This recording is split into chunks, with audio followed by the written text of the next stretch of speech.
Querido defensor del pueblo, querido Ángel Gabilondo, presidente de la Fundación Lili, querido José Antonio, querida decana Lourdes Lledó y decanos, que creo que hay alguno más por ahí.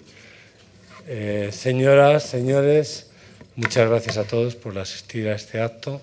Para mí es un placer ser el primero que no merezco en actuar en este acto de presentación de este libro.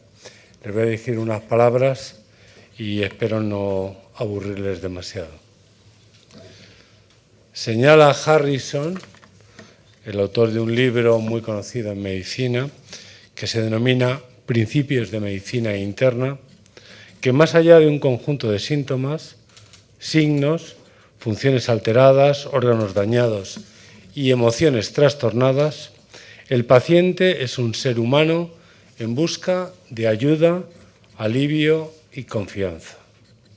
Además del paciente, podríamos hablar también de su entorno más cercano.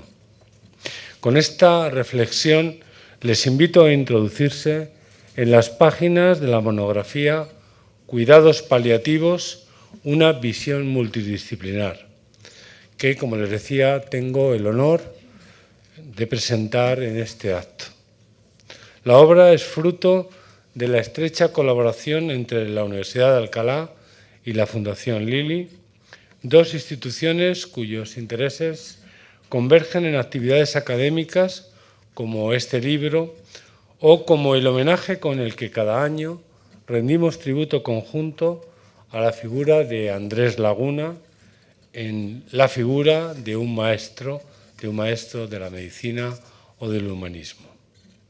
Con este volumen, los participantes en este acto asumimos nuestra responsabilidad, compromiso y preocupación por incitar al debate y ofrecer respuestas ante una necesidad que podríamos calificar como reciente, pero ya característica de nuestra sociedad actual. Recogemos el guante frente al reto que la obra presenta desde sus primeras palabras, donde explica que los avances en la medicina y con ellos la mayor esperanza de vida llevan a una nueva demanda y que los cuidados paliativos se han convertido en una actividad fundamental en el ámbito sanitario. Por eso, en un pequeño guiño al espacio cultural Ortega Marañón, donde nos encontramos en estos momentos, quiero evocar a Ortega y su misión de la universidad cuando afirmaba que es forzoso vivir a la altura de los tiempos. Y por ello creo en la oportunidad que el libro que presentamos abre una puerta al conocimiento para facilitar la comprensión y el abordaje multidisciplinar que requiere este importante aspecto de la medicina. Para hablar, como escribe en su prólogo Ángel Gabilondo, nuestro defensor del pueblo, de diálogo, de encuentro entre personas y entre disciplinas, de encuentro con lo más esencial de la vida y de la dignidad humana. Un encuentro necesario, dado las cifras que arroja esta monografía. Sus páginas describen que, según el Instituto Nacional de Estadística, el INE, en España mueren cada año 450.000 personas y entre un 50 y un 60% de los casos lo hacen en una etapa terminal o avanzada. También menciona este texto los cálculos de un informe realizado en 2020 por la Asociación Española contra el Cáncer, AEC, según el cual en este año, en el que se publica, en 2020, habrían fallecido un mínimo de 183.119 personas con necesidades de cuidados paliativos. Son cifras importantes que no pueden pasar desapercibidas. Tomando estos datos como referencia, la AEC calcula una tasa de 386 personas por cada 100.000 habitantes al año. Hablamos de un importante problema de salud pública, pero sobre todo de un problema humano. Hablamos de sufrimiento, de dignidad y calidez, como recuerdan las personas implicadas en la factura de este hermoso libro. Y recordando a Marañón, lo hacen desde la vocación que hace luz de la oscuridad y ligereza del esfuerzo. Y desde el humanismo convencido de que todo el progreso se apoya en postulados de comprensión, de generosidad, de tolerancia. Los diferentes capítulos realizan un estudio holístico y se detienen en edades concretas, enfermedades específicas, profesiones, los recursos necesarios, las experiencias, casos clínicos y un larguísimo etcétera.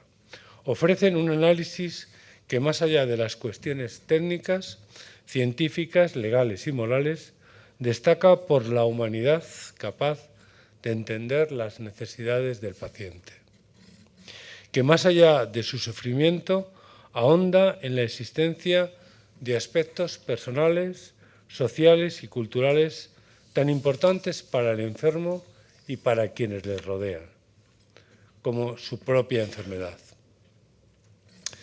Desde sus primeras líneas, este libro insiste en que la medicina se enmarca en nuestro humanismo. Ese humanismo guía la voz de los estudiantes de grado de medicina de la Universidad de Alcalá y su capítulo nos hace sentir cierto orgullo. Son las generaciones del futuro, dispuestas a no renegar de paciente alguno, que recuerdan que cuidar es asistir, ayudar, atender, brindar apoyo y amparo, guardar a quienes se encuentran vulnerables.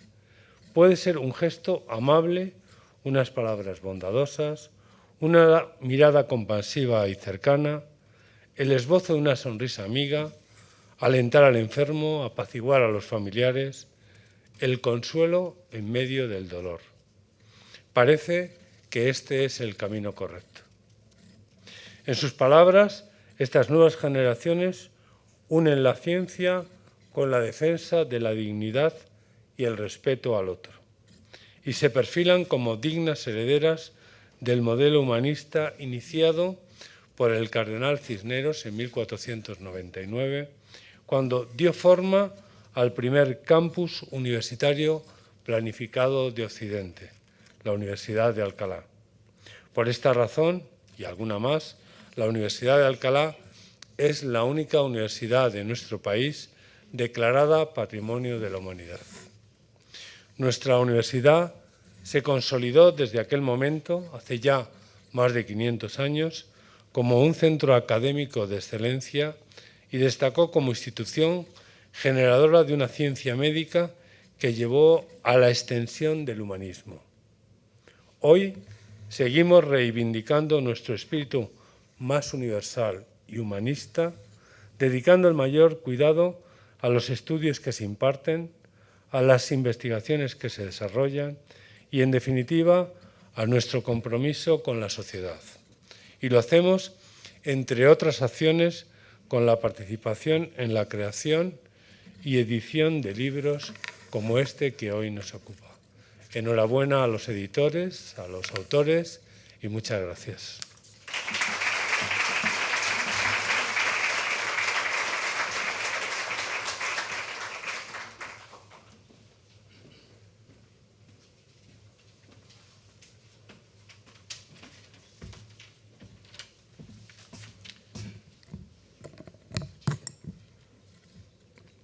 Muy buenas tardes, excelentísimo señor defensor del pueblo, excelentísimo rector de la Universidad de Alcalá, coordinadores y autores del libro, amigos de la Fundación Ortega Marañón, señoras y señores, queridos amigos.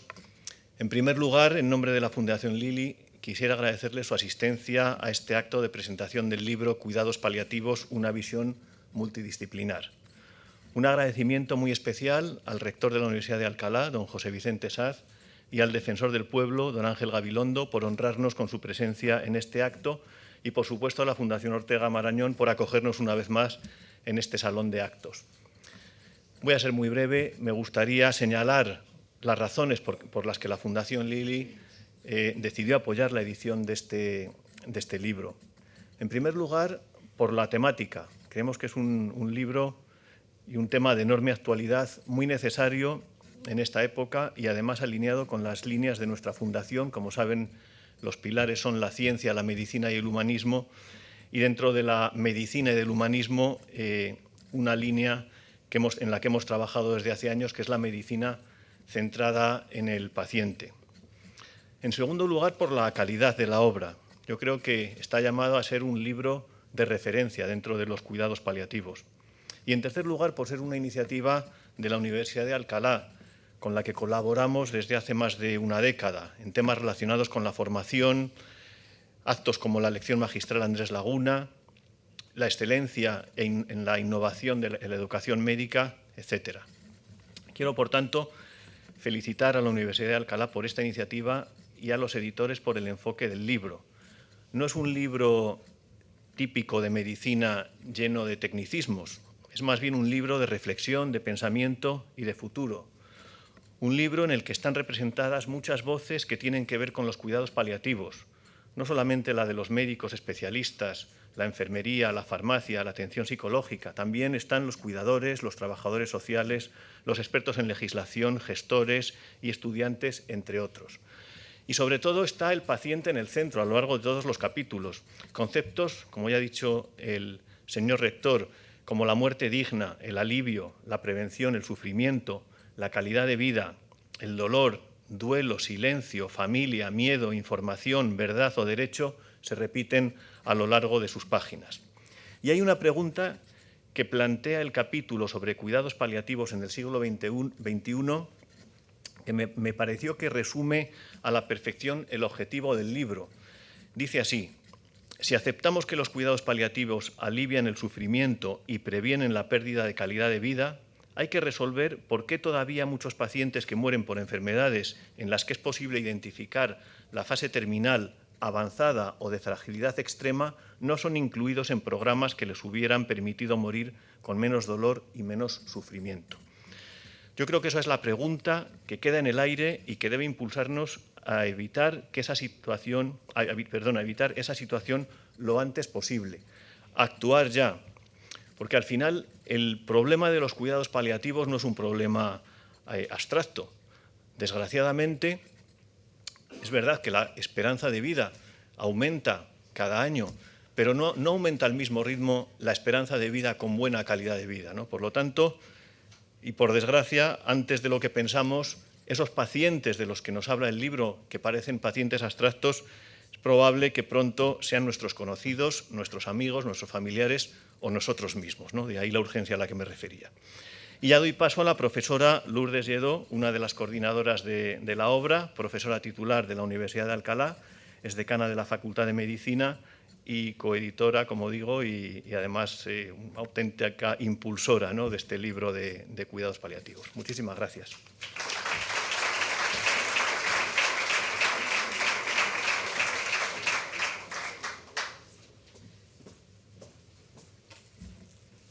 Buenas tardes. Para mí es un placer estar aquí con todos ustedes y, en primer lugar, quiero dar las gracias al querido defensor del pueblo, al profesor Ángel Gabilondo, a mi rector y mi compañero, al profesor José Vicente Saz, y al director de la Fundación Lili.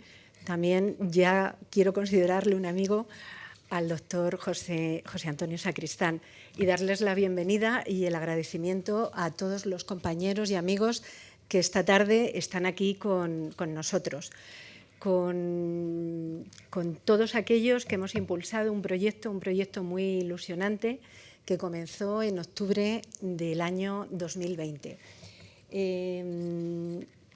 Tanto el rector como el director de la Fundación Lili han contado la importancia de los cuidados paliativos, y a mí me gustaría presentarles de una manera muy breve, porque tengo poco tiempo y además quiero dar todo el tiempo a los ponentes, autores de algunos de los capítulos de este libro, para que entren en el coloquio y de verdad nos cuenten cómo son los cuidados paliativos en nuestro país y cuáles son los retos futuros y cómo han evolucionado. Pero sí quería contarles esos entresijos de este libro, por qué surge y cuáles son las características que lo diferencia de otras publicaciones. Todo comenzó, y tengo aquí a varios compañeros que no les localizo en la sala, todo comenzó porque, como decía nuestro rector, la Universidad de Alcalá es una universidad humanista, una universidad que promociona, impulsa la colaboración entre los centros, entre las distintas facultades y escuelas que forman parte de la Universidad de Alcalá. Y hace un año, los equipos directivos de esas facultades y escuelas decidimos que debíamos abordar desde un punto de vista multidisciplinar diversos aspectos que eran muy importantes para la sociedad actual y la sociedad que vivirá en los años futuros. Y decidimos colaborar entre todos nosotros y dar nuestra visión particular. Ha sido un éxito. Y esas primeras actividades fueron mesas redondas, y la primera mesa redonda que se hizo fue esta, precisamente, de la que ha derivado un proyecto editorial, Los cuidados paliativos. Esa mesa redonda se celebró el 20 de octubre del año 2022 y nos supo a todos a poco. Fue una mesa redonda que moderó el profesor Antonio Sacristán, que va a participar también en este coloquio, compañero de la universidad. Nos supo a poco. Vimos cuál era la importancia y que había muchas cosas por contestar, muchas dudas que no dio tiempo a discutir en esa mesa redonda. Hay una compañera que no sé si la he visto por aquí, la profesora Eva Senra, vicerrectora de Estudiantes, Emprendimiento y Empleabilidad de la universidad, que fue la editora, junto con otros compañeros, de una colección de la editorial de la Universidad de Alcalá, una colección que surge en los años de la pandemia y que la Universidad de Alcalá denominó Miradas UH, Miradas de la Universidad de Alcalá. En ese momento, como comprenderéis, pues se hizo la primera publicación, fue sobre el COVID-19, un enfoque plural. Y Eva Senra, que estaba en aquella mesa redonda, dijo: nos ha sabido a todos muy poco, ¿por qué no hacéis una publicación que sería el segundo título de esa colección, de esas miradas que son con muchos enfoques en temas que importan a la sociedad? Y de ahí, bueno, pues surge este proyecto que comienza con mucha ilusión. Ninguno sabíamos, de las tres personas que empezamos a coordinarlos, mi compañero, el profesor Manuel Rodríguez Zapata, anterior decano de la Facultad de Medicina, y la vicedecana adjunta de Enfermería, mi compañera Elena Hernández, si al final esto iba a terminar verdaderamente. Ya sabemos todos que cuando se empieza un proyecto, bueno, pues no se sabe si se terminará y si se terminará con éxito. Empezamos a trabajar, a ponernos en contacto, a invitar a todas aquellas personas que considerábamos que eran fundamentales que participaran. Y yo creo que hemos conseguido lo que tanto el rector como el director de la Fundación Ligi nos han comentado. Un libro, no voy a decir que sea excepcional, porque siempre está muy mal, ¿no? Algo en lo que uno ha participado, decirlo, pero un libro excepcional porque tiene características, no solo son protocolos o procedimientos, sino que en cada uno de los capítulos se ve ese humanismo, esa atención al paciente y a sus familiares en los cuidados al término de la vida. El libro se ha organizado en 5 bloques temáticos, que como lo he subido para no equivocarme. Un primer bloque temático que consta de 6 capítulos y que se refiere a los aspectos legales y humanísticos. En él en este bloque intervienen personas todas. Todos los autores son autores de prestigio nacional, internacional, muchos de ellos pioneros en el campo de su especialidad, pero me gustaría subrayar la primera persona, que además fue a la primera persona a la que le propusimos participar y que no ha podido estar aquí, a la profesora María Castellano Arroyo. La profesora María Castellano Arroyo es catedrática emérita, aunque me han dicho que ya el nombre de emérita se puede quitar, catedrática de Medicina Legal y Forense de la Universidad de Alcalá, miembro de número de la Real Academia Nacional de Medicina. Es una persona excepcional y comienza este libro dándonos a todos una idea, diferenciando bien los términos referidos a los cuidados paliativos. En este bloque también a mí me hace mucha ilusión, está aquí con nosotros otro académico, otro catedrático emérito, en este caso yo, y si me lo permite, el profesor José Manuel Rivera, voy a decir que el padre de la geriatría en nuestro país, también miembro de la Real Academia de Medicina. Es decir, como ustedes pueden comprobar y cuando tengan la ocasión de leerlo con tranquilidad, todos los autores son autores excepcionales y muchos de ellos, como decía, pioneros en su campo. Y me hace mucha ilusión el último capítulo, lo que ha comentado el rector, un capítulo en el que han intervenido 18 estudiantes del grado de Medicina, de los cursos quinto y sexto del grado de Medicina, en el que se aprecia la madurez de un personal en formación. El segundo bloque de contenidos, hablamos de distintas especialidades en el entorno hospitalario, en las cuales en ese bloque de contenidos, bueno, pues hay especialidades en las que son muy importantes los cuidados paliativos en estos pacientes, como son los pacientes con problemas hematológicos. Tenemos aquí al jefe de servicio del Hospital Príncipe de Asturias, que coordinó este capítulo. Problemas neumológicos, no ha podido venir, el jefe de servicio también de neumología del Hospital Universitario de Guadalajara, y en aquellos pacientes con enfermedades crónicas terminales que muchas veces no asociamos a cuidados paliativos y que son pacientes con enfermedades infecciosas como puede ser el VIH. Y lo ha escrito el jefe del servicio de infectología y compañero de la universidad, el profesor Santiago Moreno Guillén.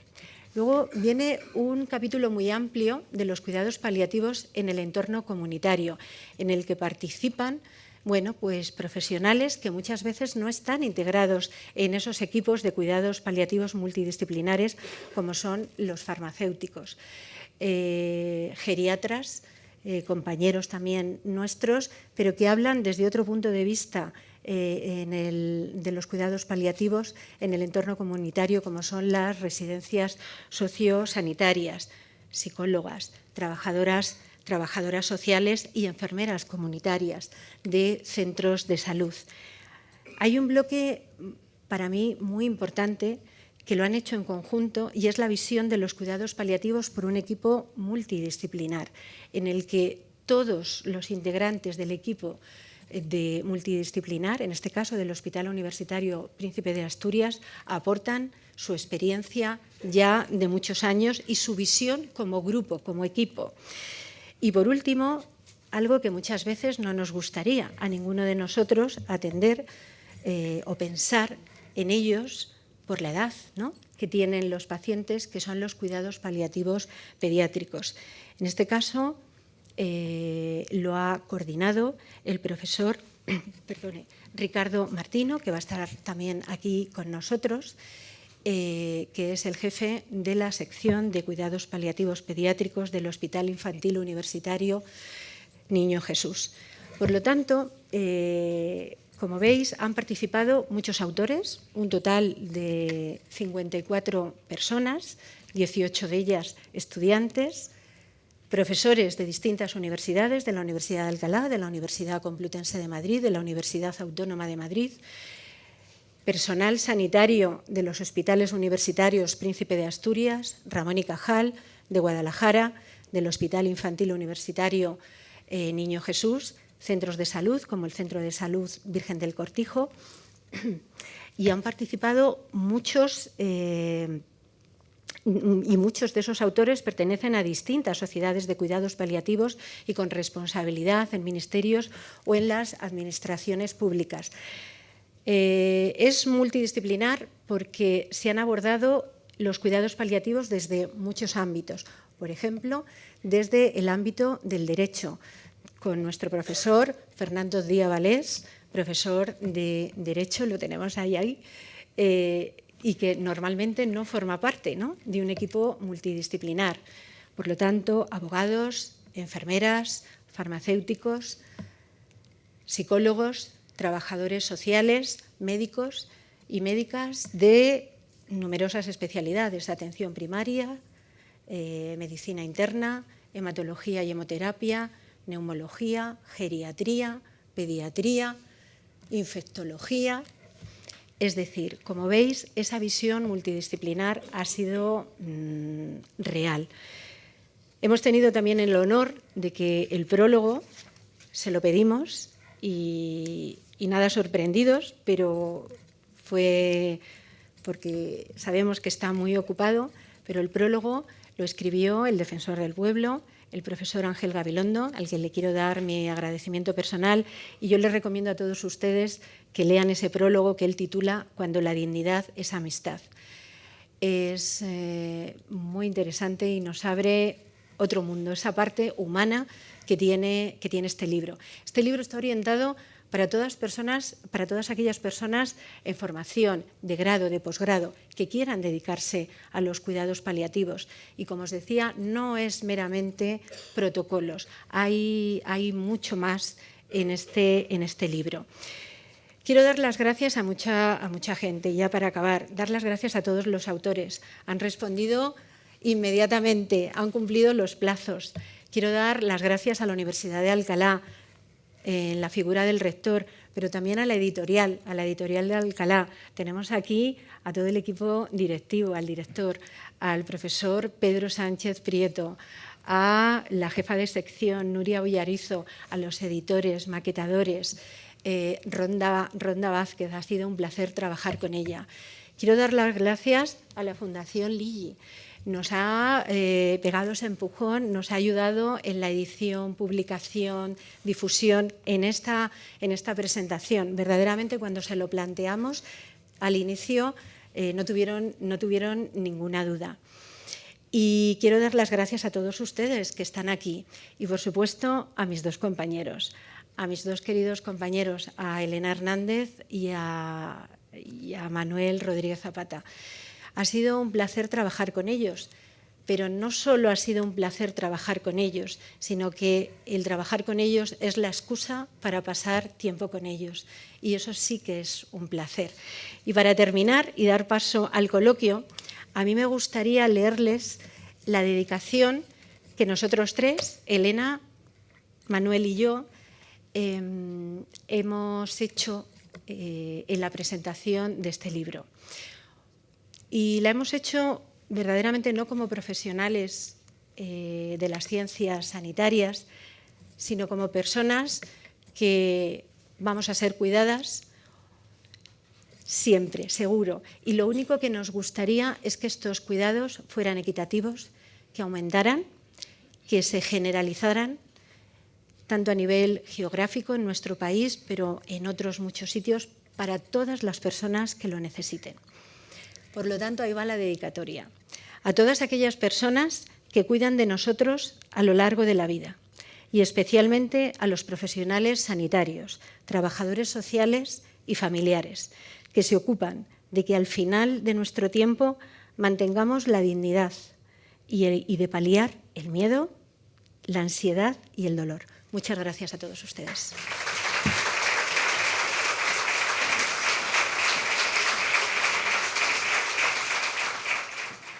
Bueno, pues buenas tardes.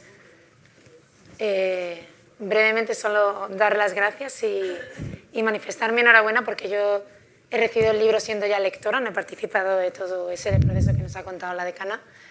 Y me ha sorprendido, soy periodista científica, trabajo en The Conversation España como editora de salud y medicina, y desde que me invitó Cristina y me dijo te mando el libro, pensé que el tema era interesante, pero sinceramente, os lo digo con franqueza, no me imaginaba que estaba abordado de una manera tan sumamente interesante, no solo para profesionales de la medicina, sino yo diría que para todo el público, así que espero que ahora, después de 45 minutos de charla más o menos que tendremos con estos tres ponentes, se os generen más ganas de leerlo, porque realmente hay mucho que aprender ahí.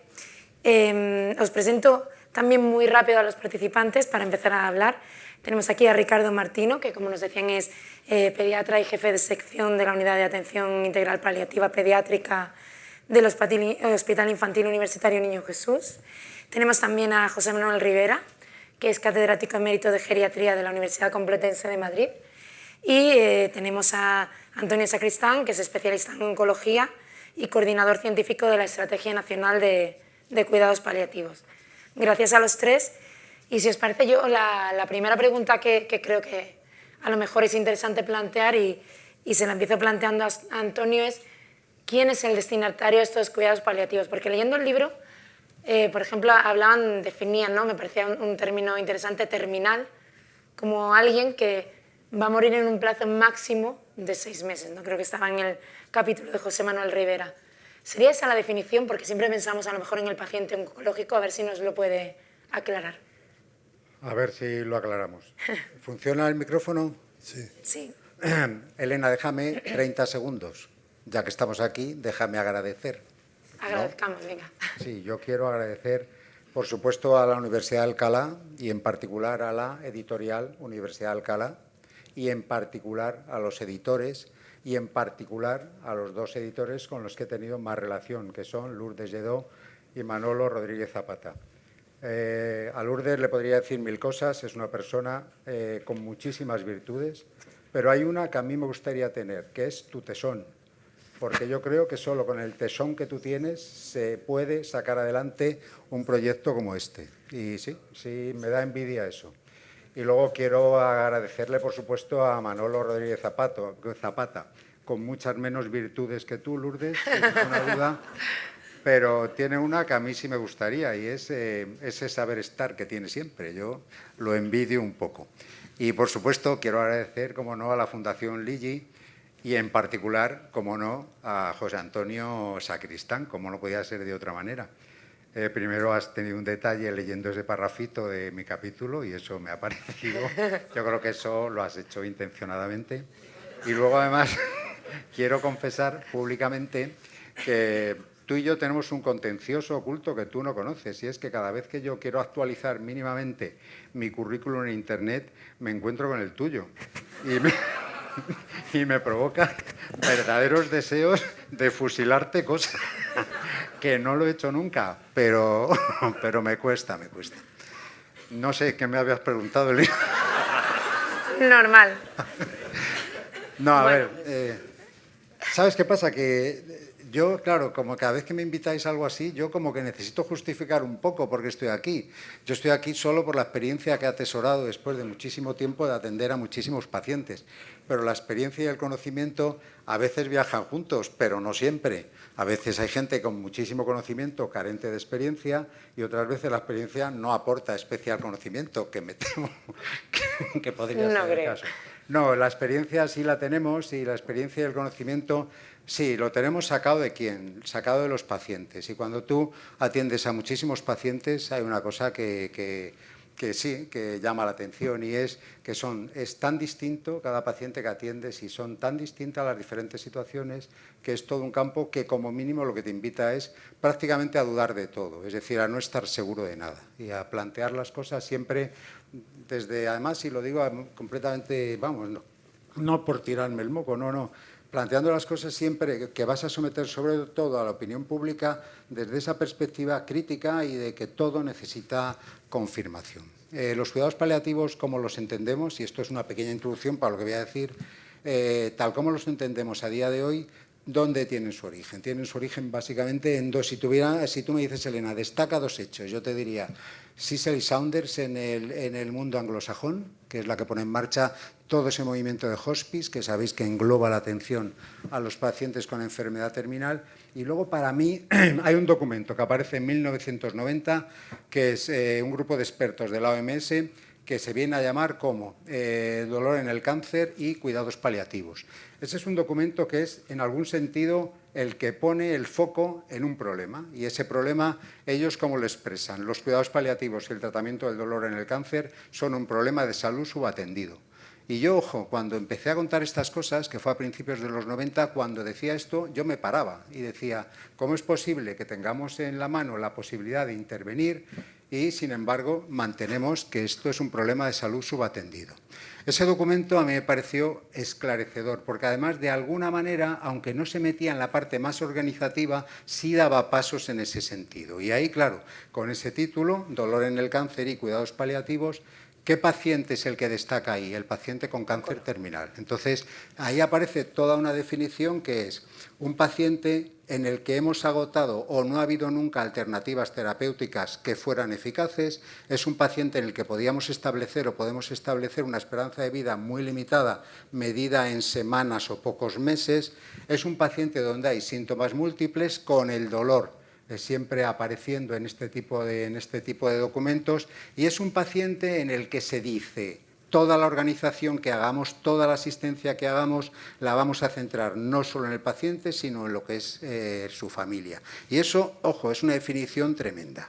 Si eso es 1990, luego vamos avanzando. Y ese paciente, que es el paciente con cáncer terminal, se empieza a acompañar de otro paciente, que no es un paciente canceroso y que empezamos a llamarle de esa manera: paciente no oncológico terminal. Llegamos al siglo XXI, todo es la última década del siglo XX, llegamos al siglo XXI y ese paciente no oncológico terminal empieza también a diversificarse, porque ahí aparecen los niños, y nos contará Ricardo el tema de la pediatría, y ahí aparecen la insuficiencia de órgano, que son todas las insuficiencias cardíacas, respiratoria y todo esto, y aparece ese paciente generalmente de edad avanzada, y aparece ese paciente pluripatológico, y aparece ese paciente muchas veces con deterioro cognitivo, y aparecen los pacientes con neurológicas degenerativas, ante lo cual, claro, ¿qué pasa? Que de golpe estamos haciendo cuidados paliativos en los que ya no podemos hacer ese pronóstico que sí hacíamos con el paciente con cáncer, que lo situábamos en semanas o pocos meses. Eran pacientes donde no estaba tan claro, tan definido cuándo interrumpir el mejor tratamiento disponible, el mejor tratamiento estándar. Eran pacientes en los que muchas veces prima más el deterioro funcional que la presencia de síntomas, y son pacientes que en muchos casos no pueden decidir, ante lo cual ya esa unidad de paciente-familia como que se rompe un poco, y seguimos haciendo cuidados paliativos. Y eso ha progresado, y ahora mismo esos perfiles son muy distintos, y es por lo que yo te planteaba, Elena, que partiendo de una definición muy concreta, que es el paciente con cáncer terminal, hemos ido añadiendo otros pacientes que tendríamos que ir, bueno, siempre tenemos que estar muy pendientes. De hecho, los que trabajamos en esto, en la estrategia, estamos ahora también muy pendientes de este tema. No sé si te he aclarado algo. Totalmente. Pues quería preguntarle a José Manuel, porque en relación con esto sigue habiendo un porcentaje alto de pacientes de edad avanzada, ¿verdad? Y en el capítulo que aborda José Manuel, a mí me parece que ahí surge un concepto que es interesante hablar y que está muy relacionado con esto, ¿no? Y es el de edadismo, ¿no? Hay un trato en los pacientes en el que se nota esta nueva, que también es muy del siglo XXI, a empezar a hablar de edadismo, pero es necesario, ¿no? Sí, bueno, yo voy a empezar también agradeciendo, para no repetirme mucho, lo fijaré en las tres personas con las que más he tratado, que han sido Manolo Reyes Zapata, que fue el que me propuso aquí, y evidentemente el doctor Sacristán y Manolo, a los que conozco hace 1000 años también. Bueno, vamos a... Hombre, lo del edadismo existe hace mucho tiempo, existe siempre, diría yo. No se ha hablado de ello hasta hace relativamente poco tiempo.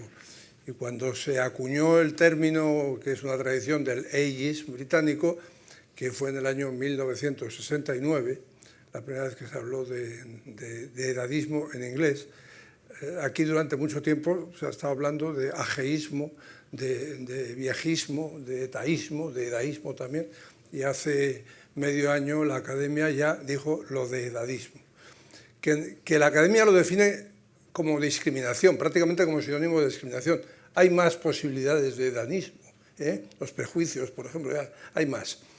Pero claro, esto es un fenómeno en el que está metida toda la sociedad, evidentemente también toda la sociedad que tiene que ver con la salud o con temas de cualquier otra naturaleza, y que ha sido ignorado, y lo sigue siendo en gran parte, y la gente lo practica sin ser consciente de que hace edadismo, de que rechaza, de que discrimina. probablemente hará falta educación de mucho tiempo y de muchos años para conseguir que este ismo, como el machismo, como el racismo, como otros muchos ismos, vaya yendo para abajo. En el caso de los cuidados de los viejos, bueno, son por definición las víctimas del edadismo. Si lo planteamos desde la perspectiva de los cuidados paliativos o desde una perspectiva más amplia, que es la de la medicina, se practica también. Yo me acuerdo hace 20 o 25 años que yo iba a dar charlas a los cardiólogos y les decía que eran edadistas, les decía que discriminaban, y se ofendían y decían nosotros. No se sentían reconocidos, y en esa época ya había publicaciones en revistas de primer nivel que lo demostraban. En el campo de los cuidados paliativos, en menor medida, porque es una situación muy específica, pero yo creo que también. O sea, cuando se plantea la posibilidad de acceder a una unidad de cuidados paliativos con igual enfermedad o igual pronóstico entre los 50 y los 90, pues tienden a meter el de 50, que bueno, es una manera de... Pero ¿cuál es el fundamento de esto? Yo creo que también en los cuidados paliativos, sobre todo en la medida en la que, como muy bien acabamos de escuchar, y sale a todo lo largo del libro, la capacidad es insuficiente, es decir, hay menos posibilidades de atender de las que sería necesario y hay que seleccionar de alguna manera. Se introduce consciente o inconscientemente el criterio de edad. Yo creo que eso no debería ser así. Hay otros parámetros y otras posibilidades. Bueno, algunas están en la mente de todos, otras quizá no tanto, a la hora de elegir o de seleccionar quién debe ser atendido. Pero, considerando además que el 80% de las muertes en este país, en todos, ocurren por encima de los 65 años, hombre, los clientes típicos de una unidad de cuidados paliativos pues serían los viejos, pues es lo que se mueren. O sea, los niños se mueren también, pero poquitos, ¿eh?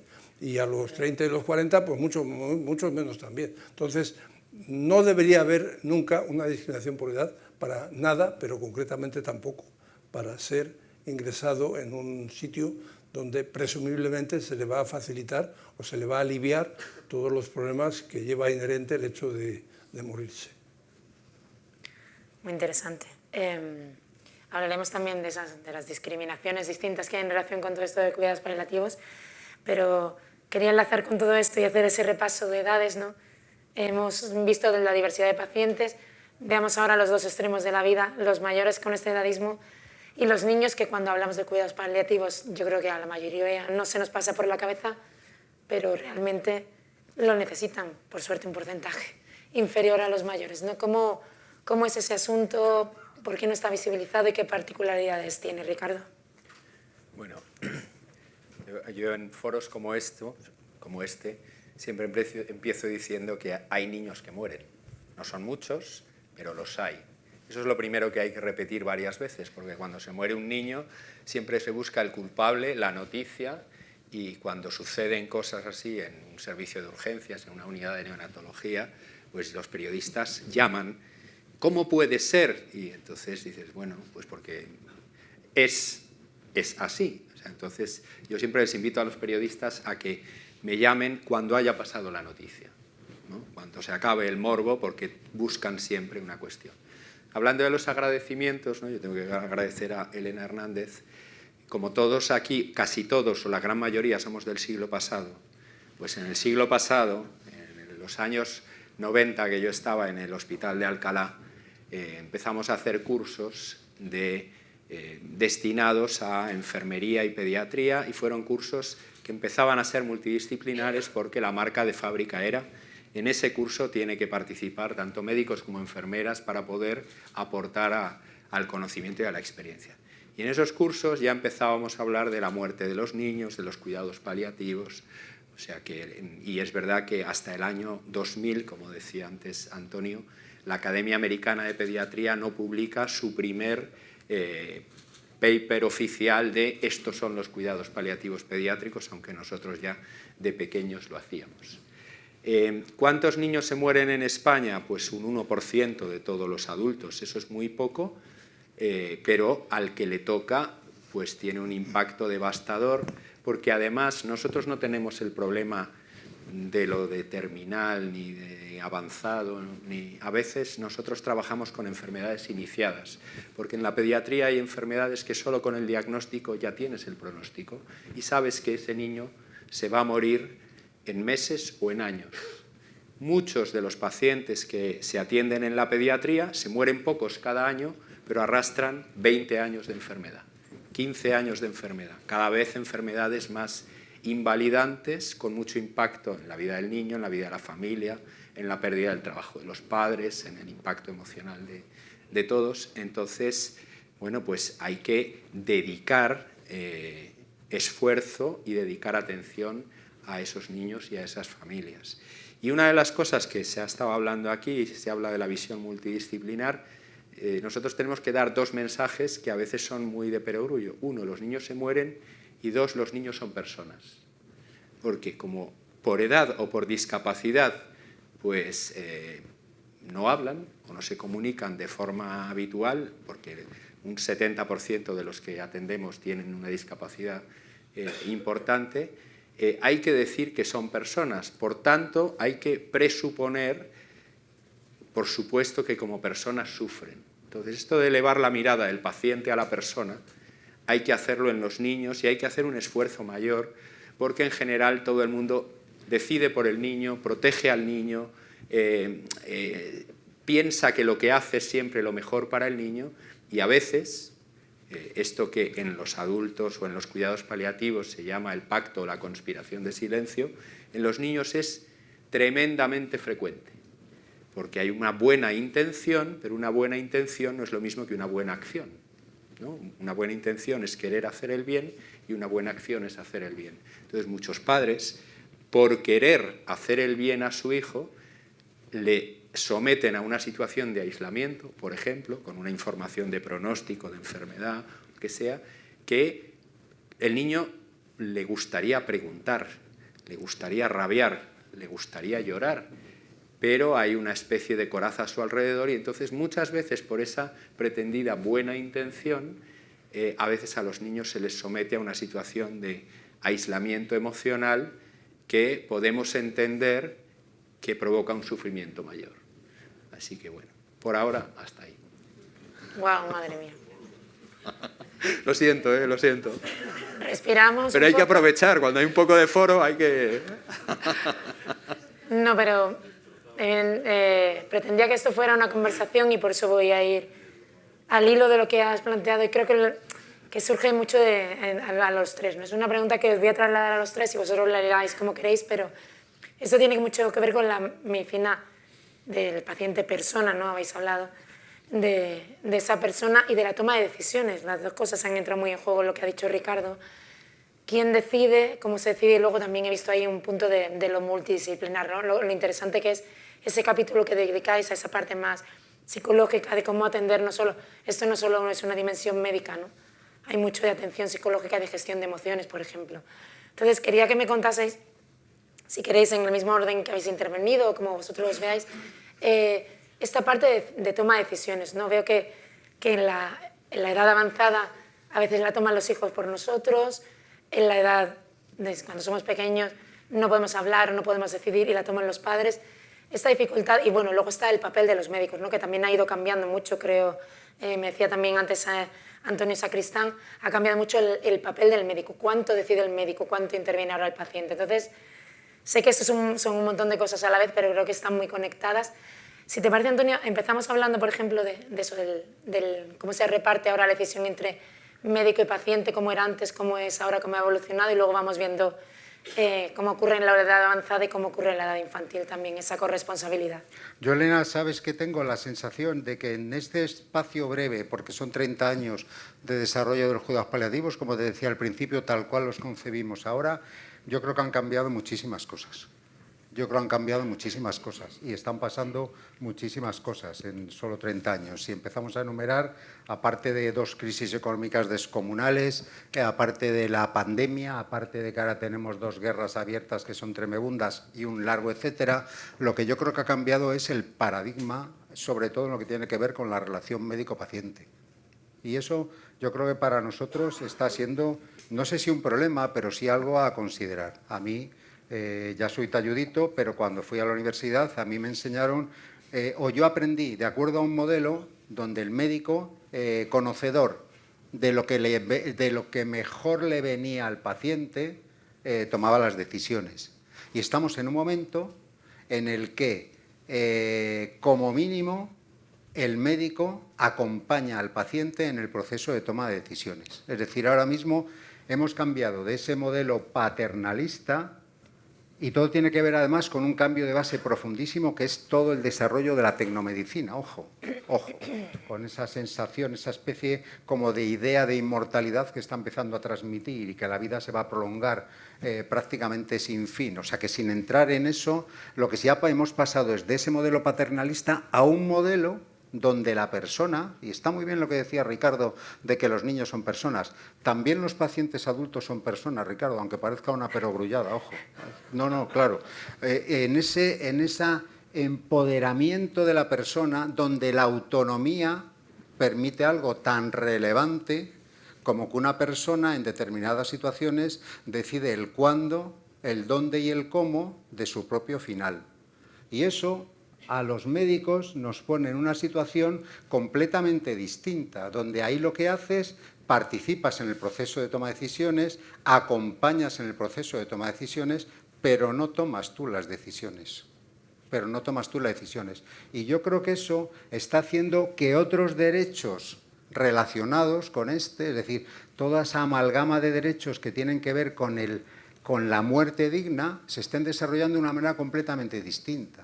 Es decir, yo antes, el tema de la autonomía, ahí está, con la ley con la LORE, ahí lo tienes. El tema de la información, joder, yo es que he vivido y de vez en cuando todavía tú vas a ver a un paciente y te recibe la familia en la escalera diciendo no sabe nada y no queremos que sepa nada. Eso, sí, eso ha sido algo habitual, con eso nos hemos desayunado. El tema del consentimiento informado, a casi todos nos ha pasado, que te hacían algo, firma esto y esto, que nada, el consentimiento, no. Ahora, claro, teniendo en cuenta que el consentimiento, insisto, es un consentimiento para que se pueda hacer una prestación de ayuda para morir, eso tiene una dimensión verdaderamente extraordinaria. Las voluntades anticipadas, que no han sido de hecho algo que ha estado encima de la mesa, ahora ya sí, ahora ya se empieza a hablar de ello. Entonces, en ese sentido del proceso de toma de decisiones, yo creo que sí, que el cambio está siendo, Elena, muy importante, porque sobre todo ahora el paciente, la persona, forma parte del proceso de toma de decisiones. Bueno, yo repetiría todo lo que ha dicho él, o sea que me lo voy a saltar. Pero sí que quiero insistir en que los viejos siguen siendo personas, como y siguen siendo personas y además cada vez exigen más sus propios derechos. Yo me acuerdo, cuando yo acabé la carrera, veías a un enfermo y le decías, tiene usted que operarse de la vesícula. Y decía, lo que diga mi hijo, eso ahora no pasa. Eso ahora no pasa. Ahora a lo mejor consulta con su hijo, pero él decide. El porcentaje de personas mayores analfabetas, que hace 50 años era muy alto, ahora es bastante bajo. Y la gente exige su derecho a opinar por sí misma. Muchos de los mayores tienen también escritas sus directrices anticipadas y su testamento vital y estas cosas. O sea, y es que están gagás, pues no están gagás. O sea, algunos están demenciados, pero es una minoría. Evidentemente, a medida que aumenta la edad, la proporción de personas con deterioro cognitivo es más alto, pero aún así es pequeño en relación con el conjunto. Es decir, hay que respetar al mayor como se respeta al que no lo es tanto y no actuar de una manera diferente a como se puede actuar con una persona de menos edad. Quizás es cierto que los mayores van generalmente más acompañados. ¿Por qué? Porque siempre hay la mujer o el marido o a los hijos, o un cuidador a veces que aparece y hay que consultar, hay que tener en cuenta eso también. Los adultos no mayores, no tan mayores, también pueden ir acompañados, pero quizás ese es un fenómeno que sea más en las personas de más edad y sobre todo en aquellas que sin estar demenciadas sí que pueden empezar a tener lagunas que planteen problemas o que viven solas o problemas de este tipo. Esos son factores que hay que tener en cuenta. Pero en el fondo la decisión, en la medida de lo posible, debe ser una decisión negociada con el personal sanitario, con la familia o con quien haga falta, pero no es ni una imposición en el sentido tienes que entrar ahí, ni una en el sentido contrario. Es decir, tú como tienes tantos años no merece la pena que vayas allí. ¿Merecerá la pena o no? Pues según las posibilidades que ofrece cada caso y analizándolos de una manera individual. Pero la persona mayor sigue siendo persona y sigue teniendo capacidad decisoria hasta que se muere. Pues toca el turno de los niños. Bueno, ¿Cómo se genera esa toma de decisiones? Bueno, en realidad el cambio en la relación médico-paciente, ¿no?, viene porque el principio de autonomía y de la capacidad de uno mismo para formular su propio bien en relación a cuestiones de salud ha ganado terreno dentro del mundo sanitario y de la ciencia en los últimos años, ¿no?, o décadas. Pero una de las cosas importantes en la toma de decisiones es la competencia del paciente. Al adulto se le presupone competente y al niño se le presupone incompetente. Pero ambas cosas hay que demostrarlas, porque a mí que nadie se me ponga en mis manos para una intervención quirúrgica, porque aunque mi título diga de medicina y cirugía, soy un incompetente para eso. O sea que yo agradezco no solamente que me abandonen en mi autonomía, sino que además me den alguna pista, me aconsejen.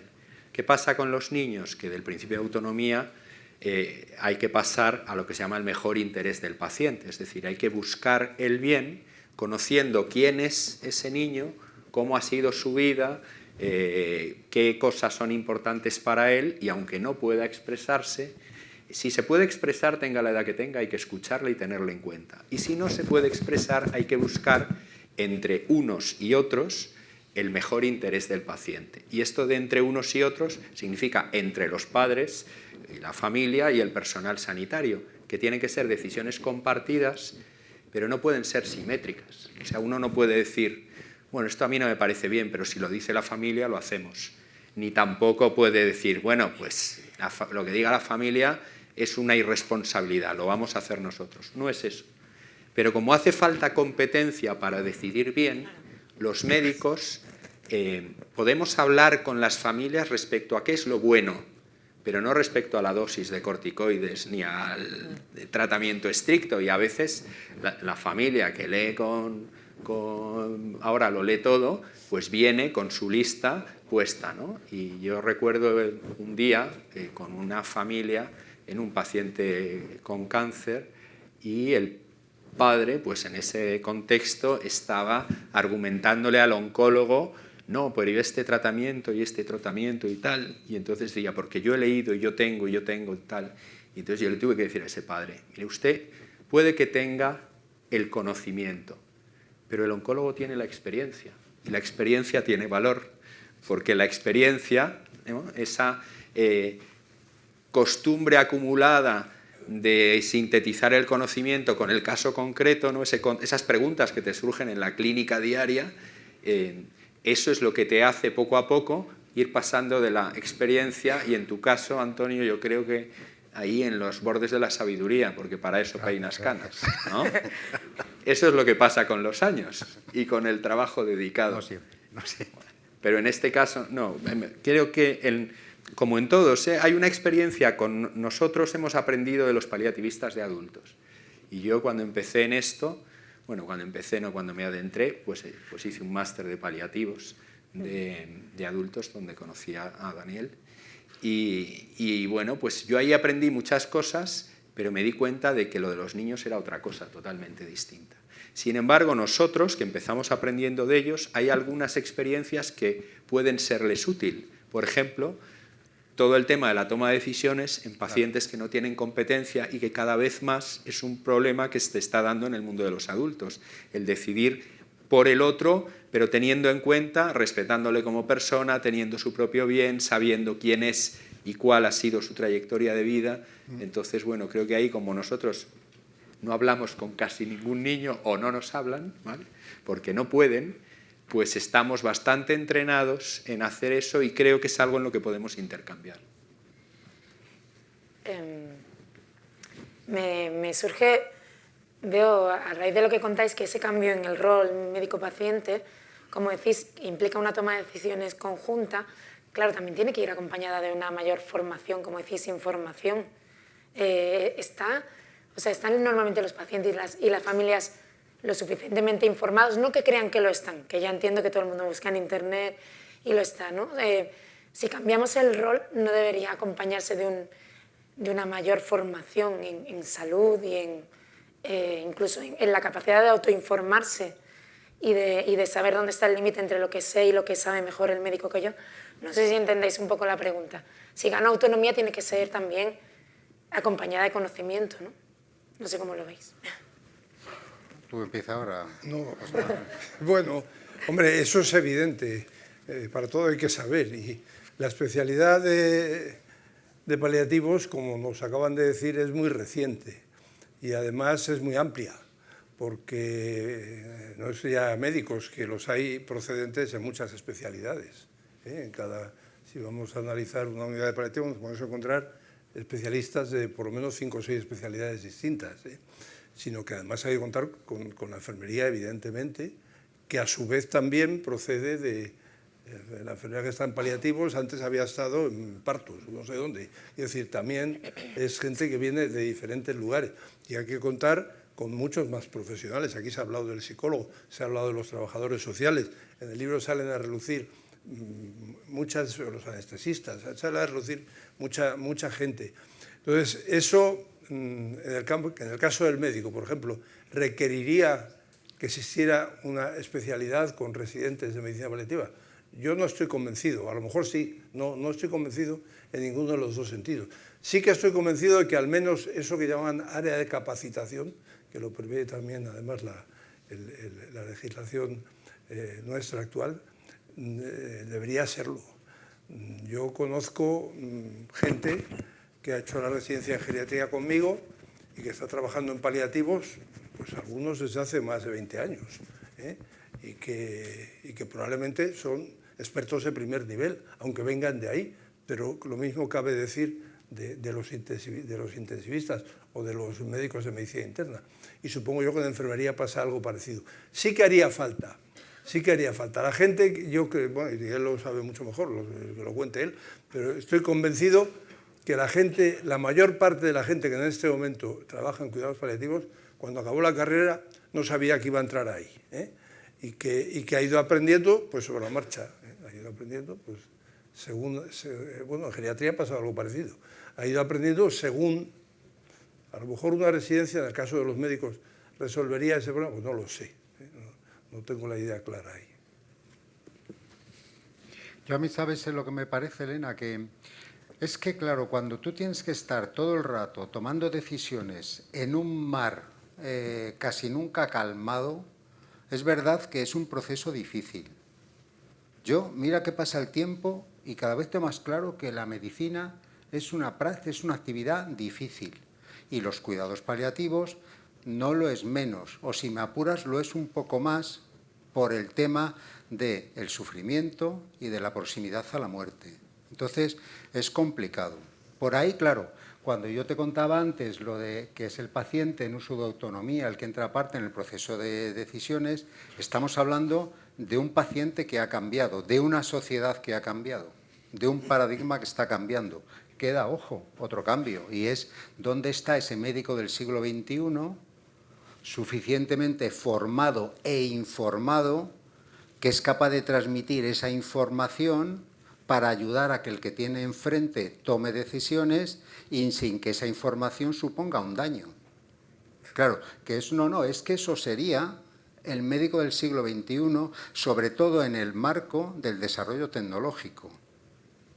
Claro, porque ahí hay una cuestión, si las previsiones Bueno, yo no lo vamos a ver, pero el dato ese de que la robotización de la cirugía en 2050 va a ser un porcentaje, no sé, hace poco salió fue titular del País, va a ser muy alta. Claro, queda entonces recuperar la parte esa, habrá que recuperar o rescatar el humanismo en la medicina que nos permita convivir razonablemente con ese desarrollo tecnológico. Y eso yo creo que lleva a una redefinición del médico del siglo XXI, desde mi punto de vista.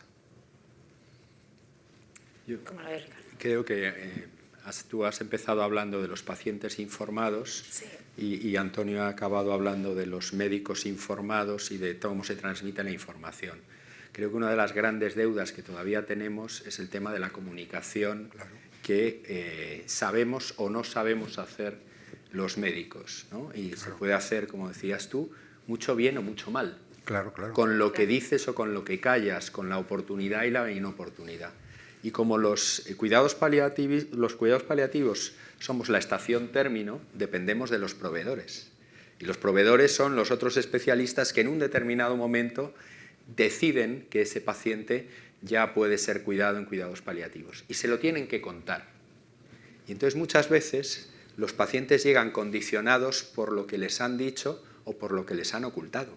Claro, claro. Y tienes que empezar haciendo una labor de desentrañar desde el principio qué sabe usted de la enfermedad, qué le han contado de nosotros, porque si no, entonces hay que hacer, todavía tenemos mucho que hacer, ¿no? Creo que eso no lo pueden hacer las máquinas todavía, y que esa parte todavía la tenemos nosotros. El médico se pasa la mayor parte de su vida, y el procedimiento clínico más frecuente es hablar y escuchar y preguntar. Y todavía, excepto algunas especialidades como medicina de familia, que lo meten en sus programas formativos, no hay una formación reglada en comunicación.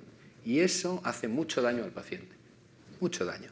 Y el que no tenga experiencias de eso, la mayor parte de las reclamaciones que hay son por temas de comunicación, no son por hechos delictivos ni por grandes errores, sino la mayor parte del malestar de los pacientes en el sistema sanitario son por falta o por mala comunicación o por desencuentros personales. Entonces creo que esa es una parte por la que todavía podemos conservar la profesión, ¿no? Sí, yo quería un matiz. Sí, yo he entendido, y he entendido bien, creo, que tu pregunta era cómo se forman los señores que trabajan en paliativos. Todos en general. Todos. Pero, no, sí, pero yo creo que hay que tú lo acabas de insinuar ahora mismo, es que los cuidados paliativos, o lo que se entiende porque son cuidados paliativos, debían enseñarse desde la universidad. Y cualquier médico, en cualquier especialidad, no sé, dejo fuera a los historiadores de la medicina, pero cualquier especialidad clínica deberían tener unos conocimientos básicos. Una persona muy próxima, con un melanoma, de mucha evolución y que estaba en situación terminal y de hecho se murió un mes después, pasando por una unidad de cuidados paliativos, pues poco antes de eso tuvo que acudir a urgencia porque se encontraba muy mal con su mujer. Y la médico que la atendió de urgencia le dijo, ¿qué le pasa a usted? Pues yo tengo un melanoma. ¿Desde cuándo? Dice, hace 7 años. Dice, pues ¿de qué se queja? Se suele morir mucho antes. Es decir, ese tipo de actitudes no son excepcionales. Y eso implica, aparte de una incapacidad de comunicarse absoluta, implica también falta de conocimiento. Porque si tú tienes 2 dedos de frente y se supone que si has sacado a la carrera los tienes, pues deberías saber cómo funcionan las cosas cuando llega uno al final de su vida. Bueno, interesante, es complejo. Vamos a ir un poco cerrando el debate. Hay un aspecto que habéis tocado que tampoco me gustaría, aunque evidentemente creo que la respuesta al final a todo el debate es leerse el libro con calma. Además, no tiene por qué leerse secuencialmente, ¿verdad? Se puede ir consultando por partes, pero hay un tema que habéis planteado y es las diferencias sociales, podríamos decirlo de alguna manera, ¿no? Uno de los temas que tocáis es dónde se muere, no dónde se aplican esos cuidados paliativos. Si en casa habéis hablado de residencias, habéis hablado de hospitales, por ejemplo. ¿Veis que concretamente en esa fase de los cuidados médicos, en cuidados paliativos, hay especial riesgo de que haya mucha diferencia social. Si te parece, Antonio, empezamos por ti. Yo creo que sí. Yo creo que sí. Si eso lo llevas a... Me imagino, Elena, que lo quieres llevar al tema del domicilio versus la institución, ¿no? Lo quieres llevar ahí, me imagino. Claro, ahí la pregunta ¿dónde está? Yo creo que la pregunta clave es dos pacientes de características similares, uno atendido en el domicilio y otro atendido en el hospital, ¿están en condiciones más o menos de equilibrio asistencial, tanto desde un punto de vista de calidad de la asistencia como de cantidad de la asistencia? Esa pregunta no está contestada. Esa pregunta no está contestada. Yo hago atención domiciliaria, ante lo cual, hombre, si tú me preguntas directamente, ¿hay que hacer atención domiciliaria? Yo te diría, sí, hay que hacer atención domiciliaria. ¿Por qué? Porque los datos que tenemos hasta ahora lo que señalan es que la pérdida de calidad de vida puede ser un poquito mejor, porque el paciente se encuentra, bueno, no deja de estar en su medio, no deja de estar en su casa, en su cama, y se muere. La visión esa un poco romántica del 19, de que tú te mueres en tu cama tranquilo, rodeado de la gente que te quiere. Entonces, en ese sentido, eso no te lo va a dar una institución, no te lo va a dar. Pero por contra, cuando yo te decía lo de la experiencia al principio, lo decía completamente en serio, los pacientes te enseñan mucho. Cuando una persona está en casa, claro, necesita de la participación de unos cuidadores, que lo llamamos así, cuidadores informales, cuidadores primarios, que son los que se tienen que encargar de tareas muy concretas, ojo. Entonces, claro, muchas veces, por un lado, ¿qué te dicen los familiares? Te dicen que ellos les da miedo el no saber qué hacer ante determinadas situaciones. Por ejemplo, cuando ocurre el momento de la muerte. Entonces, eso te hace, sí, recapacitar un poco, reflexionar un poco en relación a ese tema. Y luego, eso a lo que te lleva es a lo sociosanitario. A lo socio y lo sanitario. Desde mi punto de vista, ¿cuál es el paradigma de lo sociosanitario? Los cuidados paliativos y en concreto los cuidados paliativos en el domicilio, desde mi punto de vista. Entonces, la cuestión está, cuando decimos que la atención domiciliaria es más barata, la pregunta es ¿para quién? Para el sistema sin duda, para el sistema sin duda. Habrá que ver los costes que conlleva la atención domiciliaria para la familia, costes materiales en algunos casos. Sé que voy a decir una simpleza, Elena, pero la voy a decir. Cuando una persona está institucionalizada, la comida corre a cargo del hospital. Cuando está en su casa, corre a cargo de la familia. Es un poco es decir, que lo sociosanitario tendría que estar contemplado, tendría que estar, lo está. Ahí hay un tema además que nos lleva a otra cosa que a mí me preocupa mucho, que es la desigualdad que se está produciendo actualmente en el desarrollo de los cuidados paliativos cuando lo revisas desde la perspectiva territorial. Es decir, cuando una persona está atendida en su domicilio y los familiares tienen un papel muy relevante en la provisión de cuidados, si esos cuidadores están en una situación laboral activa, ¿tienen algún tipo se contempla la posibilidad de que tengan más o menos un poco de descarga de su tiempo de trabajo para poder dedicarla a los cuidados? No, no se descarga. Es más, se da la paradoja de que si tú tienes a tu padre hospitalizado, a ti te dan 5 días y si tienes a tu padre muriéndose en casa no te dan ninguno. Que luego es verdad que estamos moviendo las cosas razonablemente y al final damos bajas, que siempre las etiquetamos, y lo digo públicamente porque me parece que puedo decirlo, moralmente me parece que puedo decirlo, pero no está reconocido, no está reconocido. Y yo creo que esta es una situación muy preocupante. Sí, yo creo que generalizar en ese terreno es muy difícil. Hay que ser posibilista y no es lo mismo vivir en un pueblo de 200 habitantes en Soria que vivir en Madrid o en Barcelona. Eso es evidente. El punto básico es algo que también ha salido aquí ahora y es que hay pocos. Es decir, que probablemente hacen falta muchas más unidades de cuidados paliativos de las que hay. Y cuando uno habla de unidades paliativas siempre piensa en los hospitales. Y luego las posibilidades de desarrollar los cuidados paliativos en el domicilio, él lo ha comentado.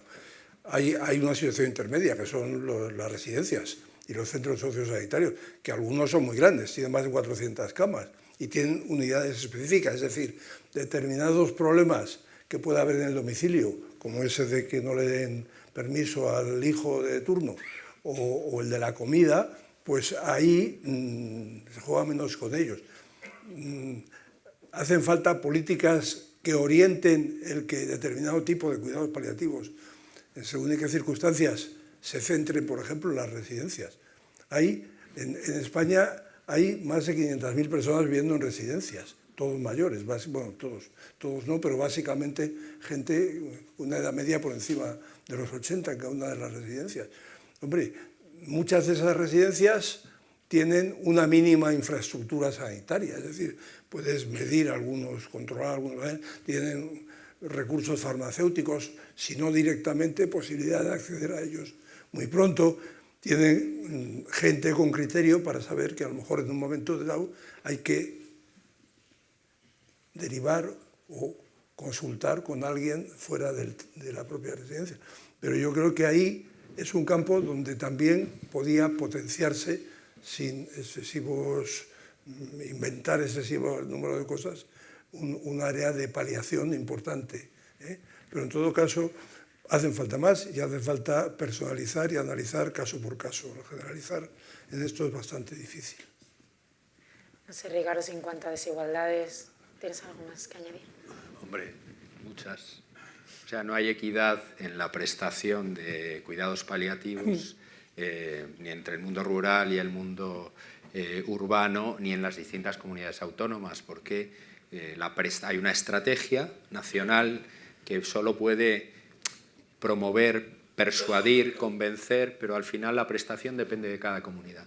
Hay comunidades autónomas que todavía no han empezado, y esa es una realidad de falta de equidad territorial, y hay derechos, el derecho a recibir cuidados paliativos no se cumple en España.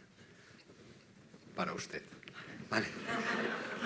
Para todos, pero es una realidad. Respecto a lo de las bajas para poder acompañar a los cuidadores, esa es la única cosa que en los niños tenemos mejor, porque ya desde el año 2011 hay una baja remunerada hasta el 99% para poder cuidar a un hijo enfermo, y los pacientes en hospitalización domiciliaria, en cuidados paliativos, pueden ser cuidados por sus padres en estas condiciones.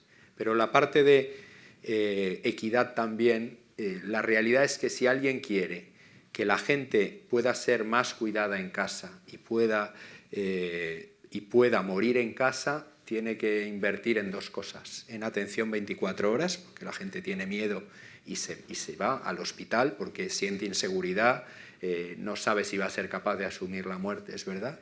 Y la otra parte es toda la parte social, que es lo sociosanitario. Lo sociosanitario es que las enfermedades repercuten en la vida de las personas y te cambian, y te sacan de tu entorno y no te dejan hacer lo que quieres. Entonces, pues, que no se considere que los trabajadores sociales pueden estar en un diploma de formación de cuidados paliativos, pues es un error histórico, ¿no? Pero bueno, eso es algo que se debe poner en valor, porque todo el mundo está reconociendo que hay una realidad de impacto en la vida de las personas, se encomienda la gestión, pero al final no se toman decisiones acordes sobre eso. Pero bueno, como se dice, tenemos muchas oportunidades de mejora.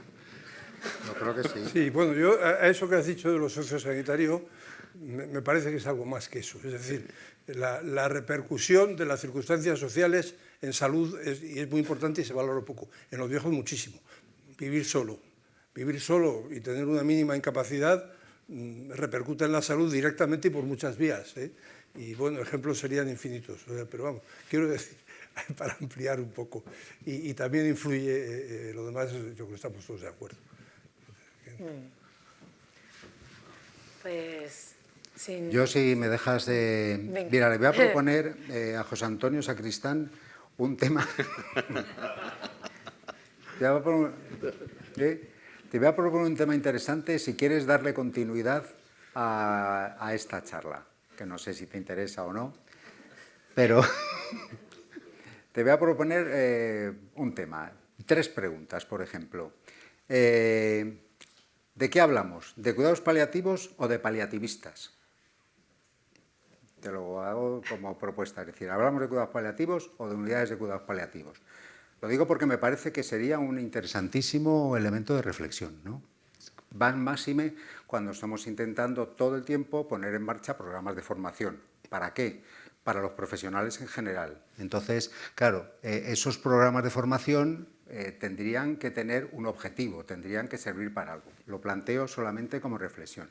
Dice una cosa, Ricardo, muy interesante, y es: la atención paliativa tiene que permear de alguna manera las diferentes estructuras del sistema sanitario, como reflexión, Ricardo. Tiene que permear o tiene que capilarizar lo que son las diferentes estructuras, los niveles asistenciales, o tenemos que hacer nosotros la atención 24 horas como paliativistas. Me parece un interesante motivo de reflexión. Y la tercera pregunta que yo creo que sería interesante es: ¿tenemos suficiente elemento normativo? ¿Tenemos suficiente elemento legislativo? ¿Necesitamos más? ¿O lo que tendríamos es que tender a que se cumpliera lo que ya tenemos?